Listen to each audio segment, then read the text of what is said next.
మహిమ కలుగునుగాక. హల్లెలూయా. పరిశుద్ధమైన గ్రంథాలు తెరిచి దేవుని వాక్యం చదువుకుందాం. మత్తయి సువార్త 28వ అధ్యాయము. మత్తయి సువార్త 28వ అధ్యాయము 19వ వచనాన్ని అందరూ కలిసి చదువుకుందాం. కాబట్టి మీరు వెళ్ళి సమస్త జనులను శిష్యులుగా చేయుడి. తండ్రి యొక్కయు కుమారుని యొక్కయు పరిశుద్ధాత్మ యొక్కయు నామములోనికి వారికి బాప్తిస్మమిచ్చుచు నేను మీకు ఏ సంగతులు ఆజ్ఞాపించుతునో వాటిని అన్నిటినీ గైకొనవలెనని వారికి బోధించుడి. ఇదిగో నేను యుగ సమాప్తి వరకు సదాకాలం మీతో కూడా ఉన్నానని వారితో చెప్పాను. గట్టిగా చప్పట్లు కొట్టి ప్రభువు నామాన్ని గణపరుచుకుందాం. హల్లెలూయా, హల్లెలూయా. యేసుక్రీస్తు ప్రభువారు ఈ భూమి మీద ఆయన వచ్చిన కారణం ఏంటంటే మానవుణ్ణి పాపముల నుంచి విడిపించాలి, విమోచించాలి, దాని కొరకు వెల చెల్లించాలి. క్రయధనముగా తన యేసుక్రీస్తు ప్రభువారి తన అమూల్యమైన రక్తమును, తన స్వరక్తము చేత మనందరినీ కూడా ఆయన విడిపించారు. హల్లెలూయా, హల్లెలూయా. ఆయన మరణించిన తర్వాత 3వ దినాన తిరిగి లేచిన తర్వాత ఇంచుమించు శిష్యులందరికీ కనిపించారు. 40 రోజులు కనిపించారు. ఎన్ని రోజులు చెప్పండి? 40 రోజులు. ఒక మనిషి చనిపోయి తిరిగి లేవడం అనేది ప్రథమ ఫలముగా యేసే ద్వారా మాత్రమే జరిగింది. ఆయనే తిరిగి లేచారు. ఆ తర్వాత వరుస మనందరం కూడా బ్రతికించబడుతూ ఉన్నాం. హల్లెలూయా. కాబట్టి మరణ ముగింపు కాదు, మరణం తర్వాతే అసలైన శాశ్వతమైన జీవితం మనకందరికీ ఉంది. హల్లెలూయా. ఇప్పుడు మీ అందరూ కూడా ఆలోచన చేసుకున్నట్టు ఉన్నప్పుడు యేసు ప్రభు వారు పరలోకమునికి వెళ్ళిపోతూ ఏమన్నారంటే తన శిష్యుడితో మాట్లాడుతూ, చూడండి 18వ వచనం చదువుకుందాం. అయితే యేసు ఎవరి యొద్దకు వచ్చి? శిష్యుల యొద్దకు వచ్చి పరలోకమందును భూమి మీదను నాకు సర్వాధికారము ఇయ్యబడి ఉన్నది. కాబట్టి మీరు వెళ్ళి. ఎందుకు? నాకు సర్వాధికారం ఇవ్వబడింది. యేసు అనే నామమునకు అధికారం ఉంది.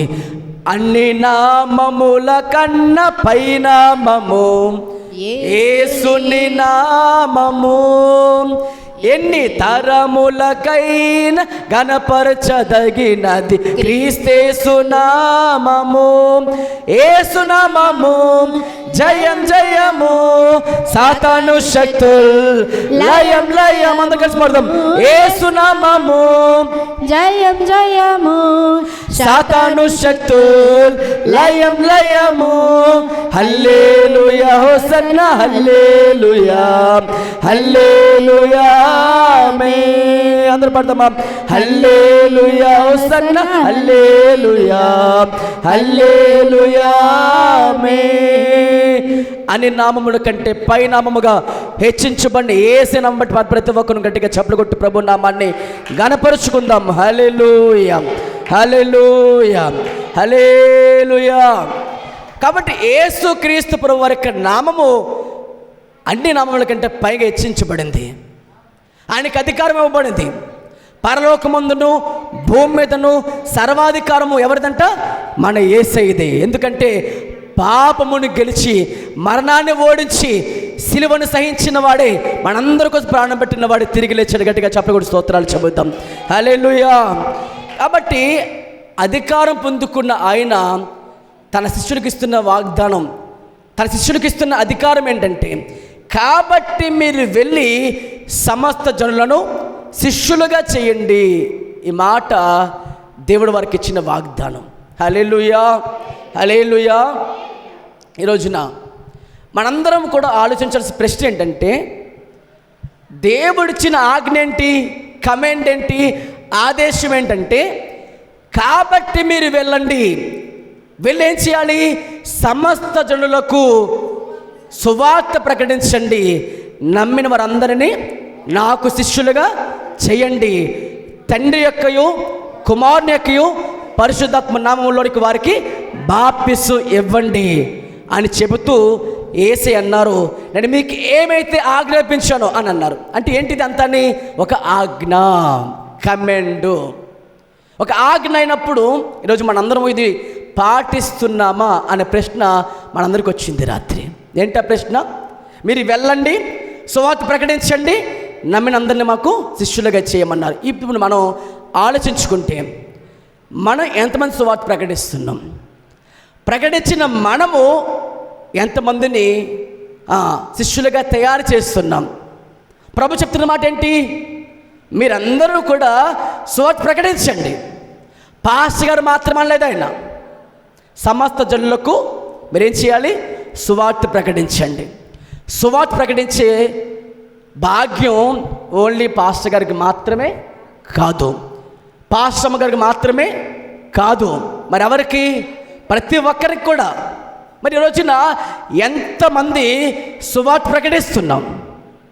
ప్రకటించిన మనము ఎంతమంది శిష్యులుగా తయారు చేస్తున్నాం?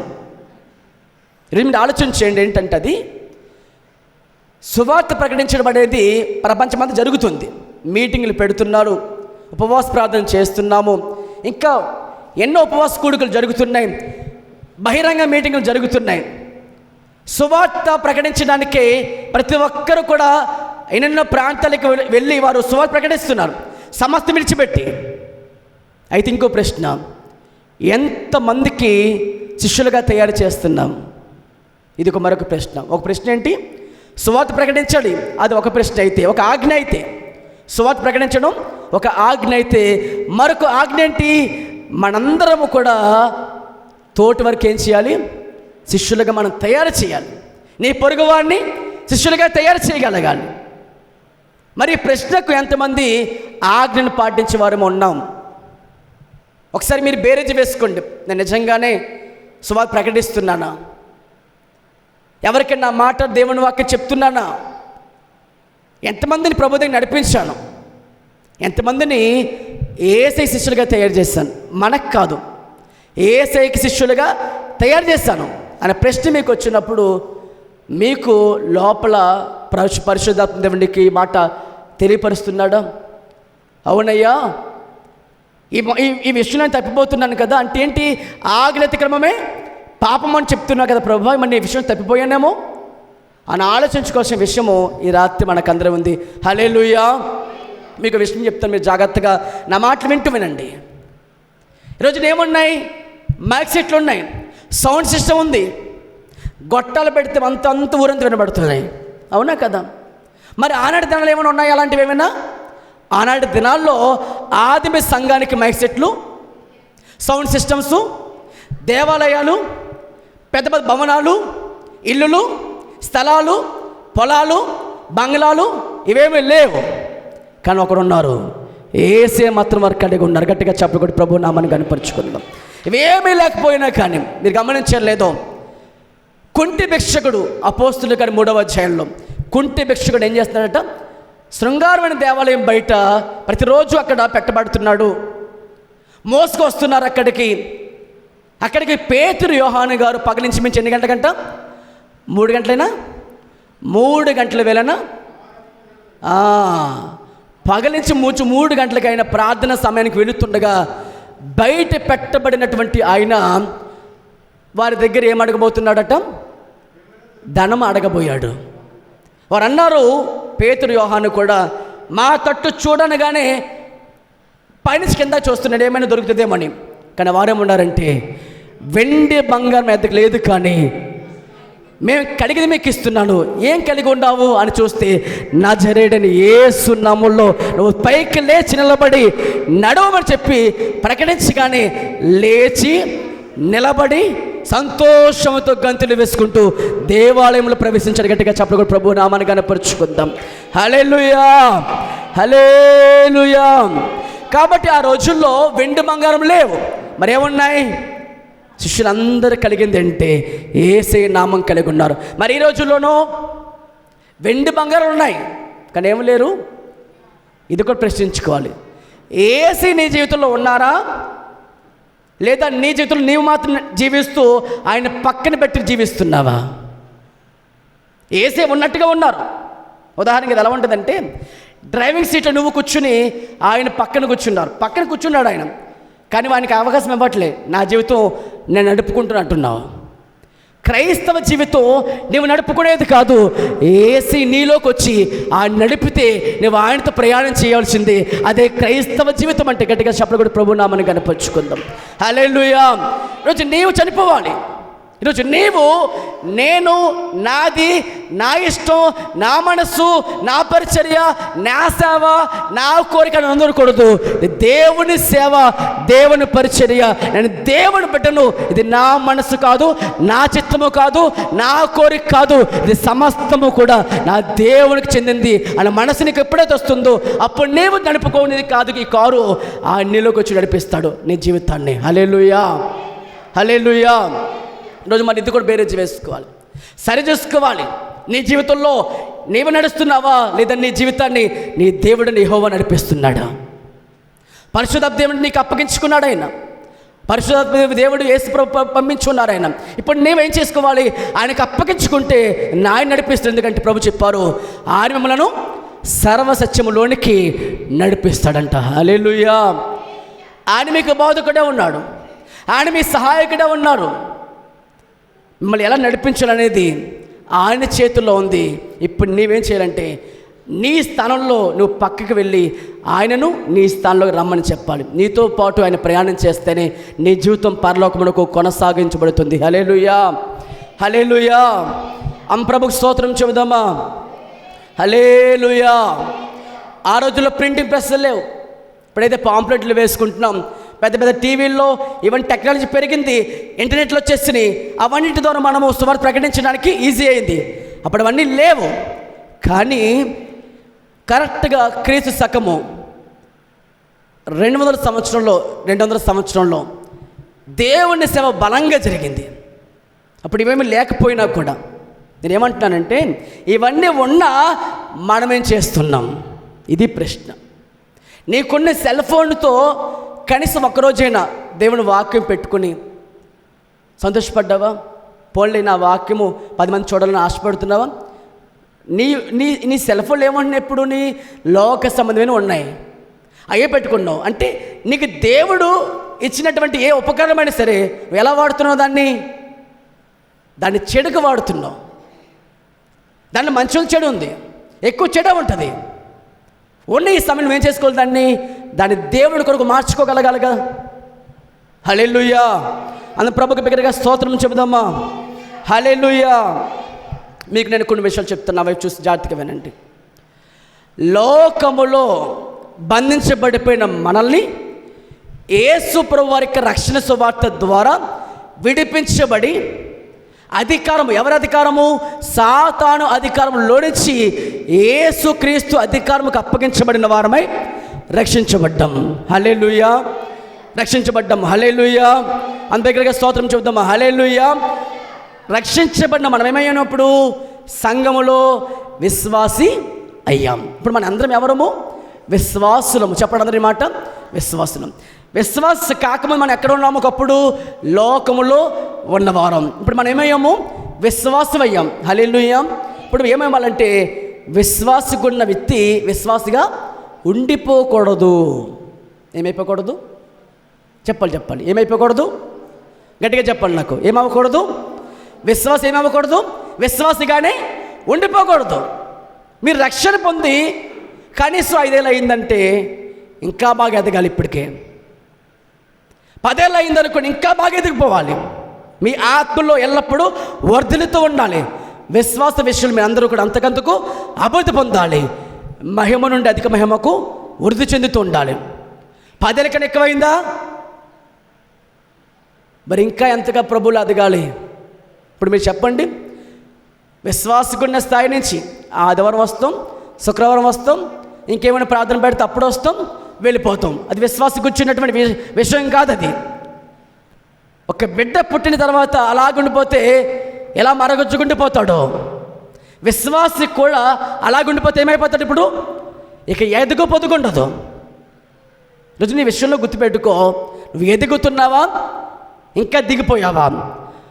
బాప్తిసం తీసుకున్న కొత్తలో, విశ్వాసిగా సంఘములో అడుగుపెట్టిన కొత్తలో ఉన్నటువంటి తీవ్రత ఇప్పుడు నీకుందా? ఒకప్పుడు ప్రార్థన జీవితము ఇప్పుడు నువ్వు కలిగి ఉన్నావా? ఒకప్పుడు వాక్యం చదివితే అర్థమైంది, ఇప్పుడు నీకు అర్థమవుతుందా వాక్యం? విసుగొచ్చేస్తుందా వాక్యం అంటే? ఒకప్పుడు తెల్లవారుజాము ప్రార్థన అంటే మోకాలు వేస్తే గంట అయినా సరే లేచేవాడు కాదు. మరి ఇప్పుడు వెంటనే ఎదురు వచ్చేస్తుంది, వెళ్ళదు వెంటనే అలసట వచ్చేస్తుంది. కారణం ఏంటి? వయస్సు కాదు. ఎందుకంటే వయసు పెరిగినా, ఒంటి మీద వ్యాధి ఉన్నా, నా బాహ్య పురుషుడు కృషించిపోయినను నా ఆంతర్య పురుషుడు దినదినము నూతన పరచబడుతున్న సాక్ష్యం చెప్పగలిగారు. రాత్రి వచ్చాను, వెళ్ళిపోయాను, మళ్ళీ పడుకున్నాను, మళ్ళీ రేపు పొద్దున వస్తానని పాస్టర్ గారు అంటే ఇది కాదు, ఆ సమస్య కాదు, వ్యవహారం కాదు. ఇది క్రైస్తవ జీవితం అంటే ఎల్లప్పుడూ నీ జీవితాన్ని మార్చుకుంటూ ఎదుగుతూ, ఎక్కడైనా పడిపోతున్నావా మరల ప్రభు సహాయం కోరుతూ మరల పైకి లేస్తూ మరల ప్రభువుతో ఎల్లప్పుడూ జీవితం అప్పగించుకుని నడిచేదే క్రైస్తవ జీవితం. గట్టిగా చెప్పుకుంటూ ప్రభు నామాన్ని గనపరుచుకుందాం. హల్లెలూయా, హల్లెలూయా. కాబట్టి విశ్వాసి అక్కడితో ఆగిపోకుండా అక్కడి నుంచి ఏమవ్వాలి? ఇప్పుడు శిష్యుడిగా మారాలి. ఏమవ్వాలి? విశ్వాసం ఏమవ్వాలి? ఆయన వాక్యములో నిలబడిన వారమై, వాక్యంతో బలం పుచ్చుకున్న వారమై, మనందరం దేవుని పైన పూర్తిగా ఆధారపడితే ప్రభు చెప్తున్నారు, తన్ను తాను పూర్తిగా ఉపేక్షించుకొని తన సిలువెత్తుకొని నడిచేవాడే ఆయన శిష్యుడు అవుతాడు. హల్లెలూయా. అలా ఎదిగిన వాడు ఏమవుతాడు? పిలువబడతాడంటే అంత్యొకయలో శిష్యులు క్రైస్తవులు అనబడ్డారు. గట్టిగా అప్పుడు కూడా ప్రభు నామాన్ని కనపరుచుకుందాం. ఏమన్నారట? అంత్యొక ప్రాంతంలో పౌలు బర్నబా 1 సంవత్సరం సువార్త ప్రకటిస్తే శిష్యులుగా పిలువబడిన వారు కాస్త క్రైస్తవులని మొట్టమొదటిగా వారు పిలువబడ్డారు. హల్లెలూయా. కాబట్టి ఈ 4 స్థాయిలో ఉంటే విశ్వాస జీవితంలో మొదటిదేంటి? లోకస్తుడిగా ఉన్న మనిషి, లోకస్తుడిని వ్యక్తి ఏమయ్యేది? ఇప్పుడు విశ్వాసిగా మారాడు. విశ్వాసి ఇప్పుడు ఏమైపోవాలి? విశ్వాసిగా ఉండిపోకూడదు, శిష్యుడిగా మారాలి. శిష్యుడిగా పిలువబడిన వాడు అంతకందుకు ఎదిగిన తర్వాత క్రైస్తవుడు అనబడతాడు. ప్రభుని చెప్తుంది ఏంటంటే, నువ్వు క్రైస్తవుడిగా తయారు చేయి అని అనట్లేదు ఆయన, నాకు శిష్యులుగా తయారు చేయండి అన్నాడు. హల్లెలూయా. ఈరోజు మన వాక్యము కూడా అదే. చిన్న ప్రార్థన చేసుకుందాం. వాక్యము కొరకు చిన్న ప్రార్థన చేసుకుందాం. మహాగణుడ, మహోన్నతుడ, ప్రేమగల తండ్రి, పరిశుద్ధుడానికి స్తోత్రాలు చెల్లిస్తున్నాము నాయన. నీ మాట కొరకు నేను అందరూ ఎదురు చూస్తున్నాం. నాతో మాతో మీరే సూటిగా మాట్లాడమని ప్రార్థన చేస్తున్నాం నాయన. శిష్యులుగా తయారు అవ్వాలంటే నువ్వు ఎలా జీవించాలో నేను మా అందరికీ తెలియపరచమని ప్రార్థన చేస్తూ, పరిశుద్ధాత్మ దేవని ఆత్మసహాయం మెండుగా కోరుకుంటూ యేసు నామములో ప్రార్థన అడుగుచున్నాము తండ్రి. ఆమేన్. హల్లెలూయా. శిష్యులుగా మారాలి అని ఆశపడి ప్రతి ఒక్కరిని చేతిపైకి ప్రభు నామని కనపరుచుకుందాం. నేను ఒక శిష్యుడు తయారు చేస్తాను ప్రభు అన్న ప్రభువుకి స్తోత్రం చెప్దాం. నిజముగా ప్రభువుకి స్తోత్రం చేద్దామా? నమ్మకంతో నేను చేస్తా ప్రభు, నాకు సహాయము దయచేయని అడిగితే తప్పకుండా రాత్రి నువ్వు శిష్యునిగా తయారు చేసి నీతో అనేకులను ప్రభు శిష్యుడిగా తయారు చేయబోతున్నాడు. నమ్మని ప్రతి ఒక్క ప్రభు స్తోత్రం చేద్దామా? హల్లెలూయా, హల్లెలూయా. చూడండి, శిష్యులుగా తయారు చేయడానికి సువార్త పంచిపెట్టడానికి చాలా తేడా ఉంది. ఎందుకంటే సువార్త ప్రకటిస్తున్నారు, కానీ శిష్యులుగా తయారు చేయడం చాలా తక్కువగా ఉంది, చాలా తక్కువగా కనిపిస్తుంది. సువార్త ప్రపంచమంతా వ్యాపిస్తుంది, కానీ ఏంటి రాత్రి ప్రభు కొదువ ఏమంటే చెప్తున్నారంటే, సువార్త అందరికీ వెళుతుంది, కానీ శిష్యులుగా తయారు చేయడం మాత్రం చాలా తక్కువ కనిపిస్తుంది ప్రభు చెప్తున్నారు. ఈ రోజున నీవు శిష్యుడిగా మారితే మరి నీకు నువ్వేం చేయ ప్రభు దగ్గర ప్రభువుకు శిష్యుడిగా తయారు చేసేవారుగా నువ్వు తప్పకుండా రాత్రి తయారవుదాము గాక. అంత ప్రభువుకి స్తోత్రం చెబుదామా? హల్లెలూయా. ఇది మనందరం కూడా ఆలోచిస్తున్నట్టు దేవుని బిడ్డలారా, తప్పకుండా మన జీవితంలో శిష్యుడిగా ఉండాలంటే ముందు మన జీవితము యేసయ్యకు లొంగిపోవాలి. అందరూ ప్రభువుకి స్తోత్రం చెబుదామా? ఏం చేయబడాలి మనందరం జీవితం కూడా? ఒక శిష్యుడు తన స్వభావము క్రీస్తులాగే ఉండాలి, ఆయన మనస్సులాగే ఉండాలి. మనల్ని చూడగానే క్రీస్తులాగా మనకు కనిపించాలి. అంటే క్రీస్తుకున్న మనస్సు మనలోకి రావాలి, క్రీస్తుకున్న స్వభావము మనలోకి రావాలి, క్రీస్తు యొక్క జీవితము మన ప్రతిబింబ చేయాలి. అలా ఉండగలిగితే మనందరము కూడా ఈ దీన శరీరము మహిమగల దేహంగా మార్చబడును గాక. మన ప్రభుకు స్తోత్రం చెబుదామా.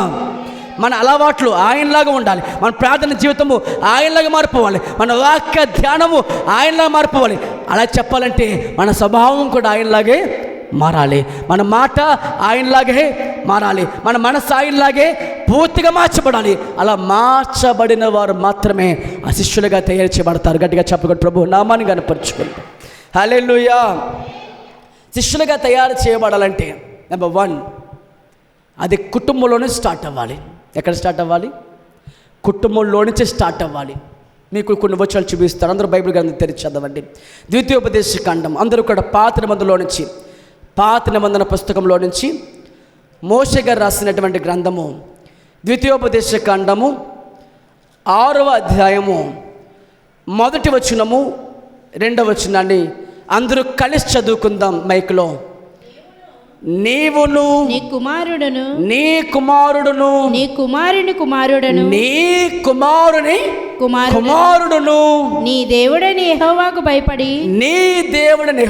భయపడి నేను నీకు ఆజ్ఞాపించు ఆయన కట్టడలు అన్నీయు ఆజ్ఞలు అన్నీయు నీ జీవిత దినములన్నిటను గైకొనుచు నీవు దీర్ఘాయుష్మంతుడగునట్లు మీరు స్వాధీనపరుచుకొనుటకు ఏరు దాటి వెళ్ళుచున్న దేశమందు మీరు జరుపుకొనుటకు మీకు బోధించవలెనని మీ దేవుడైన యెహోవా ఆజ్ఞాపించిన ధర్మమంతయు అనగా కట్టడలను విధులను ఇవే. హల్లెలూయా. కానాను దేశమునకు వెళుతున్నటువంటి దేవుని ప్రజలు, హల్లెలూయా, వారు ఎక్కడుండేవారు? ఒకప్పుడు ఐగుప్తు దేశంలో కఠినంగా బానిసత్వంలో ఉండి కొట్టబడి తిట్టబడి అన్నము కూడా సరిగ్గా పెట్టబడకపోయాయి, చాలా ఇబ్బంది పడ్డారు. తన ప్రజల యొక్క మొర విన్న దేవుడు, తన ప్రజల యొక్క ఘోష విన్న దేవుడు మోషేని పంపించి విడిపించి కానాను వైపుకు వారిని నడిపిస్తున్నాడు. గట్టిగా చెప్పకూడదు, ప్రభు నామాన్ని కనపరుచుకుందాం. హల్లెలూయా. ఇంకా గట్టిగా చెప్తాం, ప్రభుకు స్తోత్రం చూద్దాం. హల్లెలూయా. ఇప్పుడు నడిపిస్తున్నటువంటి సమయంలో, నడిపిస్తున్నటువంటి క్రమంలో ప్రభు వారికి ఇచ్చింది ఏంటంటే ధర్మశాస్త్రం ఇచ్చాడంట. ఏమి ఇచ్చాడు ఆయనకి? వారికి ధర్మశాస్త్రం. ఎవరు బోధించాలి? ఎవరికి బోధించాలి? అక్కడ రాయబడి చూడండి. నీవును, తర్వాత నీ కుమారుడును, తర్వాత నీ కుమారుని కుమారుడు. ఈరోజు ఇప్పుడు మనం ప్రశ్నించుకుందాం, ఇక్కడ ఉన్న తల్లిదండ్రులుగా మీరు ఎంతమంది ప్రభువుని నమ్ముకున్నారో? మరి అందరూ నమ్ముకున్నాం కదా. నెక్స్ట్ ప్రశ్న, మరి మీ పిల్లలు నమ్ముకున్నారా? ఆ తర్వాత ప్రశ్న, మీకు మనవళ్ళు ఉంటే వాళ్ళు ప్రభువుని నమ్ముకున్నారా? అంటే శిష్యులు మొదట ఎక్కడ తయారవ్వాలి?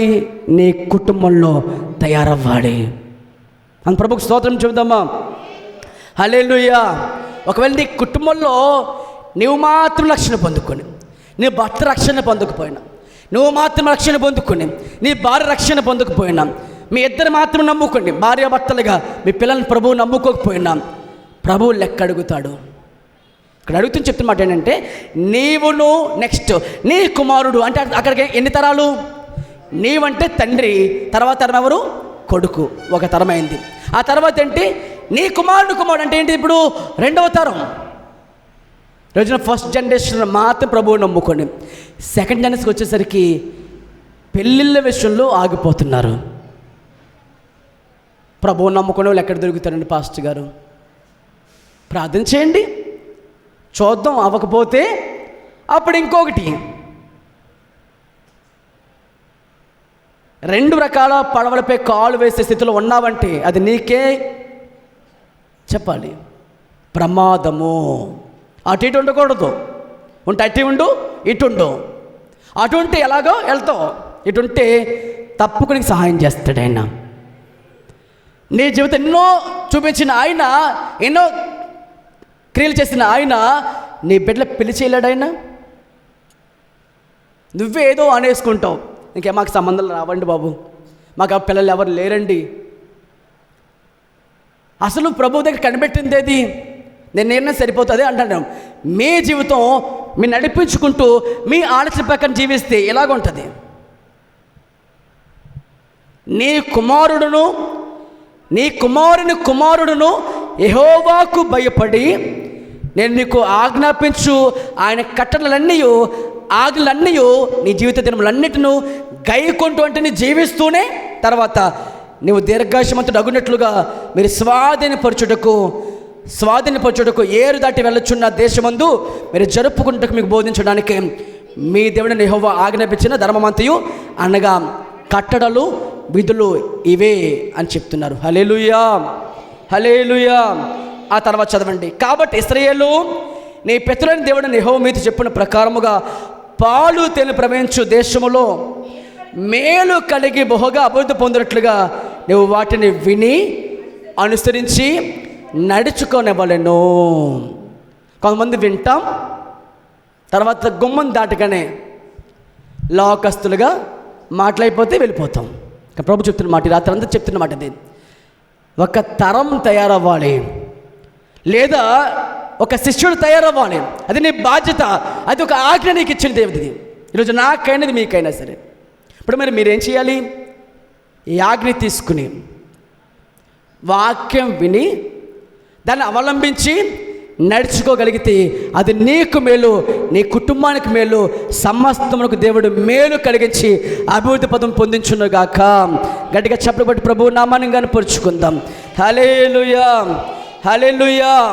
కాబట్టి ప్రభు మనకు చెప్తున్న మాట ఏంటంటే, దేవుని బిడ్డలారా, దేవుని వాక్యమును నువ్వు అందరం కూడా వినాలి. విన్నటువంటి మాటను ఏం చేసుకోవాలి? మనందరం కూడా దాని ప్రకారంగా జీవించాలి. ఈరోజున ఈ మాట ఆలోచించండి. అలా ఉండాలంటే ఏం చేయాలి అంటే, శిష్యుడిగా నువ్వు తయారవ్వాలి. శిష్యుడు తయారు చేయాలంటే నెంబర్ 1, కుటుంబంలోనే ఆ మార్పు తీసుకొచ్చే బాధ్యత దేవునిది ప్లస్ నీది కూడా. ఇది నీకు ఇచ్చిన ఆజ్ఞది, ఇది కమాండ్. అందరికీ ప్రకటిస్తూ, అమ్మ ప్రభువుని నమ్ముకోండి, అమ్మ ప్రభువు నీకు మేలు చేస్తాడమ్మా, పరలోకం తీసుకెళ్తాడమ్మా, పాపాలు క్షమిస్తాడమ్మా, నరకానికి వెళ్ళకుండా కాపాడుతామని చెప్తున్న నీవు నెంబర్ 1 నీ కుటుంబానికి అలా జాగ్రత్త చెప్పగలిగావా? ప్రశ్న ఇది. అందరికీ చెప్తాం, మనం వెళ్ళిపోయి అందరికీ చెప్తాం. కూరగాయలు కొనుక్కునే దగ్గర చెప్తాం, బియ్యం ఎరుక్కున్నప్పుడు చెప్తాం, బయటికి వెళ్ళినప్పుడు చెప్తాం, పని పాటలు చెప్తాం. ప్రశ్న, నీ కుమారులకు నీ బిడ్డలకు నువ్వు చెప్పుకుంటున్నావా? చెప్పుకోకపోవడం వల్లనే ఈరోజున వారు దారి తప్పి లోకం నడుస్తున్నారు. నీకు విశ్వాసం నిజంగా ఉంటే చెప్పబడిన వాక్యం నిలబడతావు. వారి విశ్వాసం కేవలం కార్యం వల్ల అయితే అది ప్రయోజనం కాదు. దేవుని కార్యాల కంటే కూడా శిష్యులుగా తయారు చేయబడ్డమని రాత్రి కోరుతున్నాడు. హల్లెలూయా, హల్లెలూయా, హల్లెలూయా. మరి శిష్యులుగా తయారు చేయాలంటే అది ఎక్కడ ప్రారంభమవుతుంది? మన హృదయంలో ప్రారంభమవుతుంది. ఎక్కడ ప్రారంభమవుతుంది? అది హృదయంలోనే. ప్రవర్తన తర్వాత ముందు ఎక్కడ మారాలి? హృదయం మార్పు రావాలి. ఎందుకంటే హృదయం అన్నిటికంటే అది ఘోరమైన వ్యాధి కలిగింది. దాన్ని గ్రహించగలవాడెవడు? దేవుడు దాన్ని గ్రహిస్తున్నాడు. అందుకనే భక్తుడైనటువంటి దావీదు అన్నారు, అయ్యా నీకు ఆయాస్కరంగా నాలో ఏమైతే ఉందో అయితే దాన్ని తొలగించు, నాకు సహాయం చేయి అని ప్రార్థించాడు ఆయన. యెహోషువ అన్నారు, నేనును నా ఇంటి వారును నీతి సూర్యుని కొలుతును. ఏమన్నాడు ఆయన? నేనును నా ఇంటి వారును యెహోవాను సంతించుదుము. మీరు ఎవరు నమ్ముకుంటారో నాకు అనవసరం, నేనైతే నేను నా కుటుంబం దేవుని నమ్ముకుంటున్నాం అన్నాడు. హల్లెలూయా. దావీదు గారు అయితే, దేవా నా కుటుంబం నిత్యము నీ సన్నిధిలో ఉండని ప్రార్థన చేస్తాడు ఆయన. ఈరోజు నువ్వు అందరం కూడా ప్రార్థన చేస్తున్నావు నిజంగా నీ కుటుంబం కొరకు, తర్వాత నీ బిడ్డల కొరకు. భక్తుడైనటువంటి విశ్వాస తండ్రిగా పేరు పొందిన, దేవుని స్నేహితుడిగా పేరు పొందినటువంటి అబ్రహాం గారు అయితే తర్వాత తరతరానికి ఏం చేయబోతున్నాడో దేవుడు ముందుకు తెలియపరిచాడు. ఏం తెలియపరిచా చెప్పనా? నీతిని న్యాయమును కనపరిచినట్లుగా అబ్రాహాము తన బిడ్డలను తయారు చేస్తాడు అని ముందు దేవుడు నమ్మాడు. అప్పటికి అబ్రాహాం గారి పిల్లలు ఒక కొడుకు కూడా లేడు.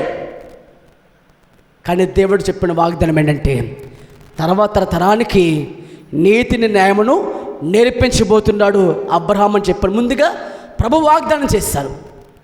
ఈరోజున మనం ఉన్నామా? మన తర్వాత పుట్టే పిల్లలకు కూడా ఏమవుతాం ముందు చెప్పు ఆయన చెప్పగలడు. మనకు ఆ భవిష్యత్తు తెలుసా? మనకు తెలియదు. ఈరోజు నేను అనుకుంటాను, ఈరోజు మన ఇంట్లో తాతయ్య గారు సేవలకు రావడం అన్నది అద్భుతం. ఎలా జరిగిందో తెలియదు. ఎలా దేవుడు ఒక ప్రణాళిక ఆయనకు ఉంది. జగత్ పునాది వేయకమునిపై ఆ తర్వాత తరానికి దేవుడు పెద్దగా నిలబెట్టుకున్నారు. ఆ తర్వాత తరానికి దేవుడు ఆగిపోయిందా? ఇది సేవ ఆగిపోదు. అది తరతరాలకి వెళుతుంది ఆ సేవ. అంత మాత్రమే కాదు, సంఘములో కూడా దేవుడు ఒక సేవకు నిలబెట్టిపోతున్నాడు. గట్టిగా చెప్పకూడదు. ప్రభు నామాన్ని కనపరుచుకుందాం. తప్పకుండా ఆయన సేవ జరిగించుకుంటాడు. ఎప్పటికీ ఆగిపోదు. ఏలే చనిపోతే సేవ ఆగిపోయిందా? సమూయేలుని వాడుకున్నాడు ఆయన. దావీదు వెళ్ళిపోతే సేవ అక్కడ పరిచయం రాకపోతే మరొక నిలబెట్టుకుంటాడు ఆయన.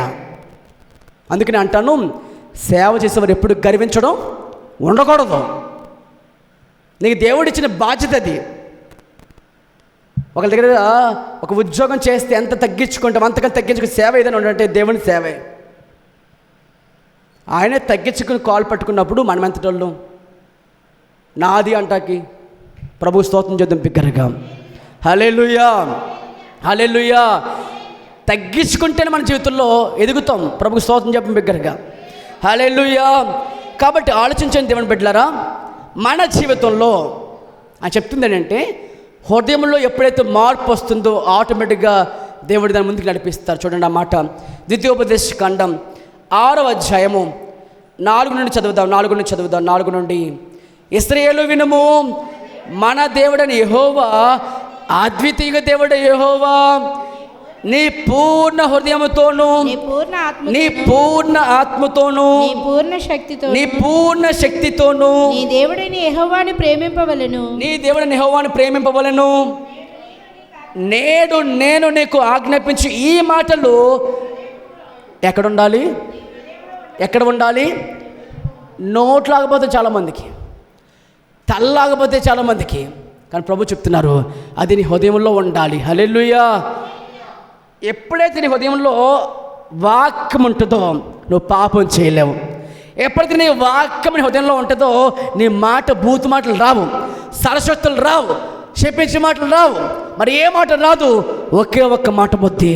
యేసయ్య మాట జీవపు ఊట, పరముకు నడిపించు బాట, పరముకు నడిపించు బాట. యేసయ్య మాట చప్పట్లు కొడుతూ ఏ జీవపు ఊట, పరముకు నడిపించు బాట, పరముకు నడిపించు బాట. కత్తి వలె ఖండించును, సుత్తి వలె సరిచేయును, కత్తి వలె ఖండించును. అవునయ్యా. సుత్తి వలె సరిచేయును. విలువైనది, బలమైనది, విలువైనది, బలమైనది నా యేసుని నోటి మాట, నా యేసుని నోటి మాట. హల్లెలూయా, హల్లెలూయా. ప్రియ దేవుని బిడ్డలారా, దేవుడికి చెప్తున్న మాట ఏంటంటే నీ కుటుంబంలోనే మొదటి శిష్యులు తయారవ్వాలి అని చెప్తున్న ఆయన నీకు ఆజ్ఞాపిస్తున్న ఈ మాటలు ఏం చేయాలి? నువ్వు హృదయంలో భద్రం చేసుకోవాలి. హల్లెలూయా. అంటే మార్పు రావాలి అంటే ఎక్కడ మార్పు రావాలి? ముందు నువ్వు మారడానికి ముందు ఎక్కడ చూస్తాడు దేవుడు? దేవుడు పైరపం చూసి దేవుడు కాదు, హృదయాన్ని గమనిస్తాడు ఆయన. నువ్వు బాప్తిసం తీసుకున్న కొత్తలో తెల్ల బట్టలు వేసుకోవచ్చు, బొట్టు తీసేయవచ్చు, బంగారు నగలు పెట్టుకోకుండా సమర్పించుకోవచ్చు. కానీ దేవుడు చూసేది హృదయంలో మార్పు వచ్చిందా లేదా, అది చూస్తాడు ఆయన. ఎందుకంటే నీ పూర్ణ హృదయముతో ప్రభువుని ఆరాధించి ఆయన్నే ప్రేమించాడు. ఎందుకు ఈ మాట చెప్తున్నానంటే, నొక్కడికి ఈ మాట చెప్తున్నానంటే, హృదయము ఎలాంటిదంటే ఇది అటు ఇటు మారిపోతుంటుంది. హృదయం ధనము కనిపించింది అనుకోండి, దేవుడు లేడు, ఏమో లేరు, ధనం దగ్గర పరిగెడుద్ది. అందుకే ఆదివారం మట్లు ఆరాధన ఎగ్గొట్టేస్తాం మనం, అంతేనే కదా. ఆదివారం ఎందుకు ఆరాధన ఎగ్గొట్టేస్తామంటే ఎక్కడ డబ్బులు ఆగిపోతాయంటే భయం. డబ్బు కంటే ఆయన ఎక్కువ ప్రేమించగలవా, అప్పుడు తెగించవచ్చు. ఈ మాట చెప్పగలవు, ఎస్ నేను పూర్ణ హృదయంతో ఆయన ప్రేమించగలుగుతున్నానండి. డబ్బు ఒకటే కాదు, నీ కోరికలు, నీ మనస్సు, నీ ఇష్టాలు అని చంపుకొని ఆయనకు బ్రతకగలవా, అప్పుడు చెప్పగలవు నేను నా దేవుణ్ణి హృదయపూర్వకంగా ప్రేమిస్తున్నానని. హల్లెలూయా, హల్లెలూయా. అంటే దేవుని స్థానమును మరి దేనికి నువ్వు ఇవ్వకూడదు. ధనం ఎక్కడుండునో హృదయము అక్కడ ఉంటుందట. మరి ఆయన ఏమన్నారు, పూర్ణ హృదయం అంటే సంపూర్ణంగా ఆయన ప్రేమించాను. ఆయన తర్వాత ఇంకేదైనా, ఈ మాట చెప్పగలరు మరా, ఈ మాట దేవుని తర్వాత నాకు ఏదైనా అని చెప్పగలరా, చెప్పలేరా, చెప్పగలరా? అంటే ధైర్యం రావట్లేదా, ఏం రావట్లేదా? దేవుని తర్వాత ఏదైనా. ఇప్పుడు బాగా చెప్పేస్తాం, పరిస్థితులు అటు ఇటు వచ్చింది అనుకోండి, అప్పుడు మనం చెప్తాం నా వల్ల అవ్వట్లేదయ్యా. చూడండి, బైబిల్లో మంచి మాట ఉంది, కాలేబు మంచి మనస్సు కలిగిన వాడు. అది దేవుణ్ణి ఎంత ప్రేమించాడంట, సంపూర్ణంగా ప్రేమించిన వాడే ఉన్నాడు, మంచి మనస్సు కలిగిన వాడే. అంటే ఇంకా ఆయన ప్రేమ, ఆయన మనస్సు ఎక్కడుంది, సంపూర్ణంగా దేవుని వైపు మాత్రం పెట్టుకున్నాడు. అదే మాట అబ్రహాము గురించి కూడా రాయబడింది. వారి జీవితాల్లో ఎక్కువ స్థానం అంటే ప్రథమ స్థానం దేవునికి వారు ఇవ్వగలిగారు. కాబట్టి మొట్టమొదటి మార్పు ఎక్కడ రావాలి చెప్పండి, అంత దగ్గరగా హృదయంలో మార్పు రావాలి. ఇప్పుడు నీ హృదయంలో, ఉదాహరణకి ఇప్పుడు మనం ఉన్నాం, మన పిల్లలు తయారు చేయాలి నువ్వు అనుకున్నావు, ముందు నీవు ఏమవ్వాలి, ముందు నీవు తయారు చేయబడాలి. అంటే చెప్పిన వాక్యము తగ్గట్టుగా నువ్వు విని అనుసరించుకొని నడవాలి. అప్పుడు నీ పిల్లలకు నువ్వు చెప్పగలగాలి. అంటే నువ్వు చెప్పొద్దని కాదు, నా వల్ల అవ్వట్లేదని కాదు, ప్రభు దగ్గర అడుగు, ప్రభువా నాకు చెప్పడానికి, బోధించడానికి నాకు సహాయం చేయ ప్రభువా, ముందు నేను మారాలి పూర్తిగా. ఇప్పుడు నీవు ఆటోమేటిక్గా నీకున్నటువంటి భారము తప్పుకొని దేవుడు నీ పిల్లపైన చూపిస్తాడు. హల్లెలూయా. హన్నా ఆ భారం ఎలా వచ్చింది ఆమెకి, నాకు మగబిడ్డ ప్రభు దయచేయి, ఆ బిడ్డని సేవకి ఇస్తాను ఎందుకు అడిగింది ఆమె అంటే, ఆమె దేవునితో ఎక్కువ సమయం గడుపుతూ ఉంది. ఆ భారము, దేవుని భారం ఎక్కడికి వచ్చింది, ఇప్పుడు తన కడుపులో ఒక ఆలోచన వచ్చింది, హృదయంలో ఒక భారం వచ్చేసింది ఆమెకి. అయ్యా నాకు వచ్చే బిడ్డకు నీ సేవ చేస్తాడు అయ్యా అని చెప్పి ఎప్పుడు తీర్మానం చేసుకుందో సేవకి ఇచ్చింది, ఇవ్వలేదా? సేవకు సంపూర్ణంగా ఇచ్చేసింది ఆమె. మీకు విషయం చెప్పినా, సమూయేలు దేవుని మందిరంలో మాత్రమే తప్ప మరి ఎక్కడ పెరిగాడు, ఆయన దేవుని మందిరంలోనే పెరిగాడు. అక్కడ ఆయన స్వరమును విన్నాడు. ఎప్పటి నుంచి, చిన్నప్పటి నుంచి వింటూ వచ్చాడంట. హల్లెలూయా. చనిపోయేదాకా ఆ స్వరము ఆగిపోలేంత ఎంత కృప పొందుకున్నాడు ఆయన. గట్టిగా చెప్పకూడదు, స్తోత్రం చేద్దాం. మన ఇష్టమైన వారు మాట్లాడడానికి మన చెవి అప్పగించి ఎంతో మాటలు వింటూ ఉంటాం. మా అబ్బాయి మాట్లాడతాడండి, మా అమ్మాయి మాట్లాడుతుందండి, లేదా మా యొక్క ఇంకోటి మాట్లాడుతున్నప్పుడు ఎంత చెవిగా వింటాము. దేవుని స్వరం విన్నవాడంటే ఎంత గొప్ప ధన్యతది అని ప్రభుకు స్తోత్రం చేద్దామా. హల్లెలూయా. మనందరం కూడా ఆలోచించాల్సిన మాట ఏంటంటే, నీవు నీ పిల్లలకు చెప్పగలగాలంటే ముందు నీవు నీ జీవితంలో మార్పు రావాలి. ఆ ప్రభు కోరుతున్న మాట మొట్టమొదటిగా, శిష్యులు ఎక్కడ తయారవ్వాలి, ముందు సంఘములో నీవు నీ కుటుంబంలో ఒక శిష్యుడు తయారు చేయాలంటే ముందు ఎక్కడ ఉండాలి, నీవు ఆయన వాక్యములో నిలబడగలగాలి. చదువుతారన్నమాట. యోహాను సువార్త 8వ అధ్యాయం, యోహాను సువార్త 8వ అధ్యాయము 31వ వచనం చదువుతారా? యోహాను సువార్త 8వ అధ్యాయము 31వ వచనం చదవండి. కాబట్టి యేసు తన నమ్మిన యూదులతో, మీరు నా వాక్యములు నిలబడిన వారైతే నిజముగా నాకు శిష్యులై ఉండి సత్యమును గ్రహిస్తారు అన్నాడు. హల్లెలూయా. కేవలం మందిరంకి వచ్చారు, పాటలు పాడారు, ఆరాధించారు, వెళ్ళిపోయిన వారు ఎలా లేరు? వాళ్ళు శిష్యులుగా లేరు. మరి ఎవరు ఉంటారు? ఎవరైతే ఆయన వాక్యం విన్నారో, విన్న వాక్యమును అనుసరించారో, అనుసరించి నడుచుకుంటున్నారు, వారు మాత్రమే నా శిష్యుడిగా తయారించబడుతున్నారు. గట్టిగా చప్పుడు కొట్టి ప్రభు నామాన్ని కనపరుచుకుందాం. హల్లెలూయా. ఈరోజు మనందరం ప్రశ్నించుకోవాలి, ప్రశ్నిద్దాం. ప్రభువా, నీ వాక్యం నా దగ్గరికి వచ్చింది రాత్రి, సమస్త జనులకు శిష్యుడిగా తయారు చేయమన్నావు. మొట్టమొదటిగా సువార్త ప్రకటిస్తున్నావు. నువ్వు ఈ సువార్త నోటితో చెప్పలేకపోయేంత సామర్థ్యానికి లేపవచ్చు. ఉంటే దేవుడిచ్చిన గొప్ప భాగ్యం అది. లేకపోతే ఏం చేయాలి? నీ క్రియలే సాక్ష్యం ఇవ్వగలగాలి. ఉదయం లేచి ప్రార్థన చేస్తున్నావు అనుకోండి, నీ దగ్గరికి వచ్చి అమ్మ నా కోసం ప్రార్థన చేయి అని చెప్పగలిగే స్థాయిని రావాలి నీకు. అంత మాత్రమేనా? కొన్ని సార్లు ఎదురు తిరిగేవారు అక్కడే ఉంటారు, ఎవరికి సువార్త ప్రకటించే వాళ్ళు అక్కడే ఉంటారు. అప్పటికి ఏం చేయాలి? నువ్వు మరింత జాగ్రత్త కలిగి మాట జాగ్రత్తగా ఉండి ప్రభు సహాయం కోరుకుని ఆ గొడవలకు వెళ్ళకుండా నెమ్మదిగా ఉండు. వాళ్ళే చెప్తారు నీకోసం సాక్ష్యం. పలానా కుమార్తె పలానా కుమారుడు గొడవ వచ్చినా కానీ తిరగబడి ఎదురు తిరగడు అనే మాట నీకు వచ్చింది అనుకోండి, అంత గొప్ప సాక్ష్యం ఇంకేముంది? అంతకన్నా ప్రాముఖ్యం వీళ్ళండి మందిరికి వెళ్తారు, వాక్యం వింటారండి, వాక్య ప్రకారం జీవిస్తారండి వీళ్ళు. అది కదా గొప్ప సాక్ష్యం అంటేనే. అది మనం ఈ రాత్రి సంపాదించుకుందాము గాక. హల్లెలూయా. నీ కుటుంబం మొట్టమొదటిగా దేవుడు ఒక వ్యక్తిని ఈరోజు స్థాపించును గాక. దాని దేవుడు బలాభివృద్ధి కలిగి చేయను గాక, అభివృద్ధిపరచును గాక. నువ్వు మాట్లాడుతుంటుండగానే అభిషేకం వచ్చే దేవుడు మీ కుటుంబాన్ని మార్చును గాక. గట్టిగా చెప్పకుండా ప్రభు నామాన్ని కనపరుచుకుందాం. హల్లెలూయా. ముందు నీవు జీవంలోకి రావాలి.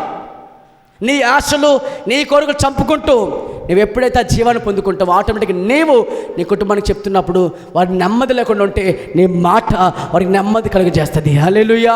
వారు ఆదరణ లేకుండా ఉంటే వారికి ఆదరణ కలిగించగలుగుతావు. వారు భయంలో ఉంటే భయపడవద్దు. దేవునికి తోడుగా ఉన్నాడని చెప్పగలిగే స్థాయినికి దేవుడు ఇస్తాడు. హల్లెలూయా. ఏం చేయాలి మరి? నీవు ఆయన వాక్కులు నిలబడితే అప్పుడు ఆటోమేటిక్గా వారు కూడా ఆ వాక్కులు నిలబడతారు. ఈరోజు నువ్వు ఏం చేస్తున్నావు అంటే వాక్యం వింటున్నావు, వెళ్ళిపోతున్నావు, ప్రార్థన చేస్తున్నావు, వెళ్ళిపోతున్నావు, కానుకేస్తున్నావు, వెళ్ళిపోతున్నావు. మరి ప్రభు చెప్తున్నది ఏంటి? శిష్యులుగా తయారు చేయబడాలంటే ఆ వాక్యములో నిలబడాలి. అంటే వాక్యానుసారంగా జీవించాలి. అలా జీవించిన వారే శిష్యులు అనబడతారు. ప్రేమలు నిలిచిన వాడే శిష్యుడిగా పిలువబడతాడు. దేవుడు ఏమైతే నీకు చెప్పి ఆజ్ఞ ఇచ్చాడో ఆజ్ఞతో తప్పకుండా పాటించిన వారు మాత్రమే శిష్యులగుదురుగాక, శిష్యులుగా తయారు చేయబడతారు అని ప్రభువు చెప్తున్న రాత్రి. హల్లెలూయా. అని ప్రభుకు స్తోత్రం చూద్దామా. రెండవది ద్వితీయోపదేశ కాండం 6:4 చదువుదాం. ద్వితీయోపదేశ కాండము 6వ అధ్యాయము 4వ వచనం. నువ్వు వారికి మాదిరి ఏం చూపించగలగాలి? మాదిరి. మొదట ఏం చెప్పుకున్నాము? కుటుంబానికి నీవు శిష్యులుగా తయారు చేయాలి. 2, నీవు మాదిరి చూపించాలి. వారికి తెలియదు, వారు చిన్నపిల్లలు కదా. ఇప్పుడు మీరు అన్నం ఎలా తినాలో మీకు చూపించలేదు మీ పిల్లలకి? అమ్మా చూపించలేదా? చూపిస్తేనే వారు ఏం చేయాలి? ఇప్పుడు వారు స్కూల్లోకి వెళ్ళి అన్నం ఒడిగిపోకుండా చక్కగా తింటున్నారు. ఎందుకని? మీరు మాదిరి చూపించారు కాబట్టి. మీరు చూపించుకునే వరకు అవుతుందా? అలాగే బైబిల్ దేవుడు మాట చెప్తూ చూడండి. ద్వితీయోపదేశ కాండం 6వ అధ్యాయము 6వ వచనం చదువుదాం. 6వ వచనం.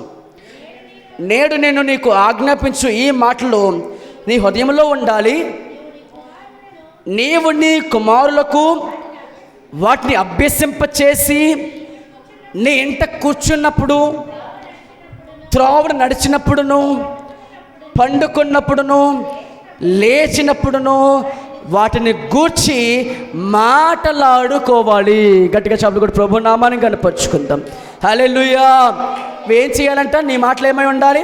ఇంటికి రాగానే భర్త దగ్గర పొద్దున గొడవ జరిగింది ఎవరితోనో, ఆడబడుతో గొడవ జరిగిందనుకోండి, సాయంత్రం రాగానే ఒక మూడుగు వేసుకుని పక్క పెట్టేసుకొని అన్నం పెట్టకుండా, కూర వేయకుండా, నీళ్ళు ఇవ్వకుండా, స్నానానికి టవల్ ఇవ్వకుండా, ఏం చేయకుండా అలా కూర్చున్నావు అనుకో, అడుగుతాను నిన్ను ఎందుకు ఇలా ఉన్నావు అని. ఆ గొడవ చెప్పామనుకోండి, ఇతను అన్నం తినడం, ఆమె అన్నం తినడం. అన్నం వండుకుంటారు పారబోసుకోవడానికి పెంటలోని, ఎందుకు ఉపయోగపడుతుంది. ప్రభు చెప్తుంది ఏంటంటే, నీవు నీ కుటుంబానికి మాదిరి చూపించగలగాలి. నువ్వు మాదిరి చూపించినంత వరకు నీ పిల్లల మార్పు రాదు. నేను చూడగా నీ పిల్లలు అనుకోవాలి, ప్రభువు నమ్ముకున్న తర్వాత మా నాన్న జీవితం మొత్తం మారిపోయింది, మా అమ్మ జీవితం మొత్తం మారిపోయింది, కాబట్టి రోజు నేను నా జీవితం మార్చుకోవాలి అని ఆలోచన ఎప్పుడు వస్తుంది వాళ్ళకి? నువ్వు వారికి మాదిరి చూపించినప్పుడు. ప్రభువు నమ్ముకోకముందు అదే జీవితం, అదే త్రాగడం, అదే బూతులాడడం, అదే కొట్టుకోవడం, తిట్టుకోవడం ఉన్నది. ప్రభువు నమ్ముకున్న తర్వాత అలా జీవించమనుకో, అప్పుడు వారు అనుకుంటారు, ప్రభువు నమ్ముకున్న మా నాన్న, ప్రభువు నమ్ముకున్న మా అమ్మ, ప్రభువు నమ్ముకున్న మా అక్క, మా చెల్లి, మా అన్నయ్య, మా తోబట్టువులు మందిని కెడతారు, కానీ వచ్చిన తర్వాత జీవితంలో మార్పు అనేది కనిపించదు. ఇప్పుడు వారు ఏమనుకుంటారు? ప్రభువు నమ్ముకోవడం కంటే లోకల్లో సంతోషంగా జీవితం కొనసాగించడం బెస్ట్ అనుకుంటారు వాళ్ళు. కారణం ఏంటి చెప్పండి? మాదిరి చూపించలేని స్థితిలో నువ్వు ఉన్నావు కాబట్టి. మాదిరి అంటే అర్థం ఏంటి? ఆదర్శప్రాయుడిగానే ఉండాలి. పౌలు గారు ఏమన్నారు? నేను క్రీస్తుని నడుచుకున్న ప్రకారం మీరు నన్ను పోలి, అది మాదిరి అంటే. నిజం కుటుంబాన్ని చెప్పగలవా? నేను నీ కుటుంబానికి, నేను మీకు అనుగ్రహించిన కుటుంబాలకి మీరు చెప్పండి మాట, గుండె చేపట్టి చెప్పగలరు మాట. ఏమని? నేను నా కుటుంబానికి మాదిరిగా జీవిస్తాను. చెప్పండి ఏంటన్నమాట? నేను నా కుటుంబానికి ఒక మాదిరిగా జీవిస్తాను ప్రభువా. లేదు నువ్వు పాపం చేస్తే పిల్లలు చూడరా, నువ్వు ఆ పక్కల్ని సిగరెట్ కాలుస్తావు అనుకోండి, నీ కొడుకు చూస్తే రేపు నువ్వు నువ్వు మారాలరా, నువ్వు మారాలంటే వారు మారుతారా? దుష్టుల ఆలోచన నడవక, పాపుల మార్గం నిలవక, అపాలు కూర్చుని చోటు కూర్చుండక, అంటే ఇది వద్దు వద్దు అని చెప్పిన ఆయన పాపం చేస్తే మన ప్రభువు నమ్ముతామా? ఒక మాట చెప్పండి. యేసు ప్రభు వారు ఈ లోకంలో ఏ పాపం చేయకుండా పరిశుద్ధంగా జీవించిన వాడు ఆయన. ఈరోజు మనము కూడా ప్రభువు నమ్ముకున్న తర్వాత మాదిరి చూపించగలగాలి. మాటల్లో ఏ మాదిరి కలిగి ఉండాలి చూడండి అన్నమాట. తిమోతి రాసిన మొదటి పత్రిక ఏ విషయాల్లో మాదిరి చూపించగలగాలని మన జీవితంలో అంటే, తిమోతి రాసిన మొదటి పత్రిక 4వ అధ్యాయము 12వ వచనం చదవండి. 12-13. తిమోతి రాసిన మొదటి పత్రిక 4వ అధ్యాయము 12-13 వచనం చదవండి. నీ యవ్వనమును బట్టి ఎవడు నిన్ను తృణీకరింపనీయకము, కానీ మొట్టమొదటిది మాటల్లోనూ, ప్రవర్తనలోనూ, ప్రేమలోనూ, విశ్వాసములోనూ, పవిత్రతలోనూ. విశ్వాసులు ఎలా ఉండాలి? మాదిరి చూపించాలి. నువ్వు శిష్యుడు అయ్యావంటే నీ తోటి విశ్వాసం ఏం చేయాలి? మాదిరి చూపించాలి. ఏ విషయం మాదిరి చూపించాలి? మైకిల్ చదవండి అన్నమాట. మనం ఏ విషయం మాదిరి చూపించాలి? మొదటిది మాటల్లోనూ, ప్రవర్తనలోను, ప్రేమలోను, విశ్వాసంలోను, పవిత్రతలోను. ఈ 5 విషయాల్లో మన తోటి వరకు ఏం చూపించగలగాలి? మాదిరి చూపించాలి. మరి మీ మాట మీ విశ్వాసులకు మాదిరిగా ఉందా? మీ కుటుంబానికి మాదిరిగా ఉందా? సంఘమునకు మాదిరిగా ఉందా? సమాజమునకు మాదిరి చూపించేవారుగా ఉన్నావా? అదే మాట నీకు దేవుని దూరం చేసే మాటగా ఉందా? ప్రవర్తన విషయంలో కూడా అంతే. నీ మాట, నీ ప్రవర్తన, నీ విశ్వాసము, నీ పవిత్రత, నీ ప్రేమ, ఈ 5 గుణాల్లో కూడా నువ్వు తప్పకుండా ఆత్మను పొందుకున్న వారు మాత్రమే, ఆత్మ కలిగిన వారు మాత్రమే ఆయనలాగా జీవించగలుగుతారు. గట్టిగా చెప్పకూడదు. ప్రభువు నామాన్ని కనిపించుకుందాం. హల్లెలూయా. మన మాట ఒకప్పుడు ఒకలా ఉండదంటే, ప్రభువు నమ్ముకున్న తర్వాత మీ మాటకు అనేక మంది ఆదరించబడాలి. మీరు మాట్లాడితే మీ మాట బట్టి వారు మీ దగ్గరికి వచ్చి, మాకు నువ్వు మాటలు చెప్పు, ప్రభువుని మాటలు చెప్తే నాకు ఎంతో సంతోషం కలుగుతుందామంటే ఆ మాట చాలు కదా. నిన్ను మాత్రమే కాదు, తోటి వారిని మాత్రమే కాదు, తోటి వారి కంటే కూడా నువ్వు చెప్పిన మాటను బట్టి దేవుడిని ఎక్కువగా దీవిస్తాడు. హల్లెలూయా. నువ్వు ప్రేమ చూపించావనుకోండి, ప్రేమ చూపించడం అంటే అర్థం ఏంటి? మాటలు చెప్తూ బుకే ఇచ్చి ఐ లవ్ చెప్పడమా ప్రేమ అంటే? ప్రేమ అంటే దేవుని ప్రేమ చూపించగలగాలి. ఏంటా ప్రేమ అని చెప్తారు కదా. దేవుని ప్రేమ అంటే ఎలా ఉంటుందంటే అది అన్నిటికంటే శ్రేష్టమైనది. ఎలా చెప్తారు చెప్పడం? విశ్వాసము, చెప్పండి, విశ్వాసము, నిరీక్షణ, ప్రేమ. ఈ మూడిట్లో ఇది నిలబడుతుంది అంటాడు పౌలు గారు. చివరికి అంటాడు ప్రేమ అంటాడు. నువ్వు తోటివారు ఆపదలో ఉన్నారు, నువ్వు ప్రేమ చూపించకపోతే నువ్వు కలగింది కాదు, నువ్వు అప్పుల్లో ఉండి నువ్వు అప్పు తీర్చడానికి కష్టపడుతూ అప్పులు చేసి తీర్చమని చెప్పట్లే, కానీ నీ కళ్ళ ముందు కనీసం నీ కలిగినది పొందుకునేంత స్థితిలో అతను నుండి ఇవ్వగలిగే స్థాయి నీకు ఉన్నప్పుడు కూడా ఏం చేయాలి? తప్పకుండా వారికి ఇవ్వగలిగి సహాయం చేయగలగాలి, ప్రేమ చూపించగలగాలి. విశ్వాసం ప్రేమలో పవిత్రతలో మాదిరి చూపించగలగాలి. అలా మాదిరి చూపిస్తే దేవుడు తప్పకుండా నిన్ను సహాయం చేస్తాడు. అందుకు అన్నాడు అక్కడ ఏమిటంటే, మీరు కూర్చున్నప్పుడు, మీరు త్రోవ నడిచినప్పుడు, మీరు ఎక్కడికి వెళ్ళినా ఎక్కడున్నా సరే దేవుని మాటలు మాట్లాడుకోవాలంట. నీ సహవాసం ఎవరై ఉండాలంటే ఆయన మాట చెప్పేవారితో సహవాసం చేయాలి. అంతేకాని ఆయన మాట కాకుండా ఇంకో మాట చెప్తా వినండి. నీ పిరికి పెడేస్తూ ఏం చేస్తూ, పిరికి పెడుతూ భయాందోళనకు గురి చేసేస్తూ అయిపోయింది బాబా అన్నది చేసేసాడు అనుకోండి, దూరం పెట్టండి, దూరంగా ఉండండి, మీకే మంచిది. అది దేవుడి మాట నీకు ధైర్యం ఇస్తే అపవాద స్వరం నిన్ను ఎంత అభిషక్తి కలిగినా సరే, ఏలియాను కూడా స్వరం ఏం చేసింది? కొనగ తీసేసింది. నువ్వు ఎవరి మాట వింటున్నావు, ఏ మాట వింటున్నావు, అది చాలా జాగ్రత్తగా ఉండాలి. ఎందుకంటే ప్రభు చెప్పారు, మీరు ఏం వినిచిన జాగ్రత్తగా చెప్పాలి, మీరు ఏం వినిచిన జాగ్రత్తగా చూసుకోండి అన్నాడు ఆయన. మీరు ఏం వింటున్నారో, విశ్వాసం మాట ఉంది, అది నీ భక్తిని ఇంకా ఎదిగే విధంగా ఉందా, భయాందోళన గురి చేసేలా ఉందా? ఏ మాట వింటున్నావు, ఏ మాటకి క్షేమవృద్ధి కలిగినట్టుగా మాటలు ప్రభు చెప్తున్నారు. ఉప్పు వేసినట్టుగా మీ సంభాషణ మంచిగా ఉండాలి. ప్రియ దేవుని బిడ్డరా, ఈరోజు మీ కుటుంబాల్లో సంబంధం ఉందా? మీ పిల్లలకి మీకు ఎందుకో తెలియదు. ఈ రోజుల్లో పిల్లలేమో సెల్ ఫోన్తో సంబంధం, మన టీవీకి ఎత్తుకుపోయే సంబంధం. ఇంకా గ్యాప్ వచ్చేసిందిగా. మరి వచ్చి మీ పిల్లలతో మాట్లాడుతున్నారు, అసలు సంభాషణ ఉందా? భార్యకు భర్తకు మాటలు తగ్గి వేరే వేరే వేరే ఇతరత్ర వాటిల్లో త్రోవ తప్పమనుకోండి, ఆటోమేటిక్ ఏమైపోద్ది? ఇప్పుడు సంబంధాలు తెగిపోతాయి. అదే భార్య భర్తల సంబంధమైన, తల్లి కొడుకుల సంబంధమైన, తండ్రి పిల్లల సంబంధమైన, మరి ఏ సంబంధమైనా సరే బంధం ఉండాలంటే అక్కడ సమయం ఇవ్వాలి. ఏమివ్వాలి? సమయం ఇవ్వాలి. ఈరోజు నీ దేవునితో సంబంధం ఉందా అంటే సమయం ఉందా నీకు? అసలు దేవునితో సమయం ఉందా?